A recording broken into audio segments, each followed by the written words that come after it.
انا ہدیناہ السبیل اما شاکرا و اما کفورا، ہم نے تو ہدایت کا راستہ واضح کر دیا ہے، چاہو تو شکر گزاری کی روش اختیار کرو، خواہ نہ شکری کی۔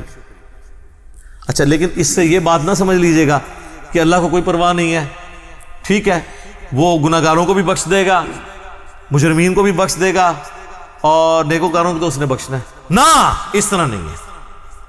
اور اکثر لوگ کہہ رہے ہوتے ہیں او جی اللہ نے ساڑی نمازاں نہیں چاہیے دیا، استغفر اللہ، یہ بات آپ کیوں بولتے ہیں؟ یہ آپ کس کو بول رہے ہوتے ہیں؟ مطلب میری نماز تو نہیں کو پڑھ رہا نا، تو مجھے کیوں سنا رہے ہو؟ جس کی پڑھ رہے ہو اس کو سناؤ، اللہ کی پڑھ رہے ہو نا۔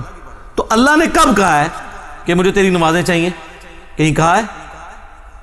اللہ کہتا ہے تمہیں تمہارے لیے نمازیں چاہیے۔ اس فلسفے کو اللہ تعالیٰ نے سورہ الزمر میں بیان کی ہے، مسئلہ تقدیر بھی حل کرنے والی یہ آیت ہے، اور سارے مسئلے، یہ اکثر لوگ کہتے ہیں نا جو کچھ ہو رہا ہے نا جی اللہ کی مرضی سے ہی ہو رہا ہے جی، یہ اکثر آپ سنتے ہوں گے کہ دنیا میں جو کچھ ہو رہا ہے نا جی اللہ کی مرضی سے ہو رہا ہے۔ نہیں سر، ایسے نہیں ہے، اللہ کی مرضی سے نہیں ہو رہا، اللہ کی اجازت سے ہو رہا ہے۔ اللہ کی مرضی ہے یہ کہ لوگ زنا کریں، اجازت ہے کہ کر لو، یہ نہیں ہوگا کہ جسم پہ فالج گرے، لیکن آخرت میں چھوڑوں گا نہیں۔ شراب پینی ہے پی لو، چمڑی اتار دوں گا آخرت میں، یہ نہیں ہوگا کہ شراب کی بوتل پکڑو تو ہاتھ پہ فالج گر پڑے، ایسے نہیں ہوگا۔ اجازت ہے، نیکی کرنی ہے کرو، برائی کرنی ہے کرو، مرضی نہیں ہے۔ مرضی یہی ہے کہ پیغمبروں کا راستہ اختیار کرو۔ یہ فلسفہ جو ہے نا سورہ زمر میں بیان ہوا ہے، آیت نمبر 7۔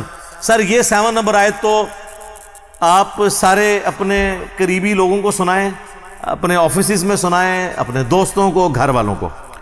ان تکفروا فإن اللہ غنی عنکم، دیکھو اگر تم اللہ کا کفر کرو گے، ناشکری کی زندگی گزارو گے، تو یاد رکھنا اللہ بے پرواہ ہے، اللہ کو کوئی فرق نہیں پڑے گا۔ لیکن اس کا یہ مطلب بھی نہیں ہے کہ اللہ کو نہیں فرق پڑا تو اللہ تعالیٰ چھوڑ دے گا، نہیں۔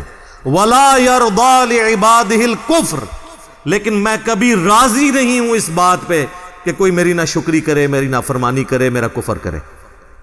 وَإِن تَشْكُرُوا يَرْضَهُ لَكُمْ، اور اگر تم شکر گزاری کی روش اختیار کرو گے، یعنی اللہ کے تابع فرمان رہو گے، تو یہ اللہ تعالیٰ تم سے پسند کرتا ہے۔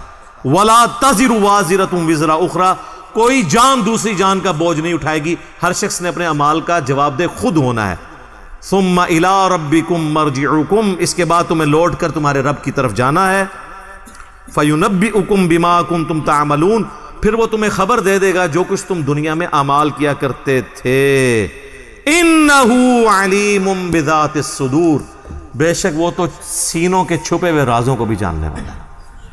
اللہ اکبر، یار اللہ سے کون بھاگ سکتا ہے؟ میرے بھائی آپ اپنی داڑھیوں سے، پگڑیوں سے، نمازوں سے، تسبیحوں سے دنیا کو دھوکہ دے سکتے ہیں، قانون کو چکمہ دے سکتے ہیں، اللہ سے بھاگ کے کہاں جائیں گے؟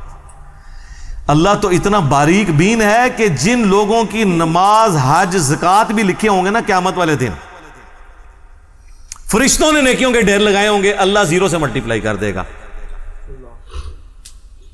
اللہ سے بڑا ڈر لے سر، اللہ بڑا ڈاٹا جائے۔ ہاں اللہ والے بن جاؤ تو اللہ سے زیادہ کوئی شفیق نہیں ہے، لیکن اللہ کے نافرمان ہیں تو سر اللہ بڑا ڈاٹا جائے۔ مسلم شریف میں حدیث ہے سب سے بڑی 3 نیکیاں کون سی ہو سکتی ہیں؟ تینوں نیکیوں کے بارے میں نبی علیہ السلام نے کہا کہ یہ کرنے والا بھی جہنم میں چلا جائے گا۔ نمبر 1 آپ نے فرمایا قیامت والے دن اللہ تعالیٰ ایک شہید کو اٹھائے گا اور پوچھے گا میں نے تجھے اتنا کچھ دیا، اچھی صحت دی، تو نے میرے لیے کیا کیا؟ وہ کہے گا یا اللہ جان سے قیمتی کون سی چیز تھی تیرے لیے دے دی؟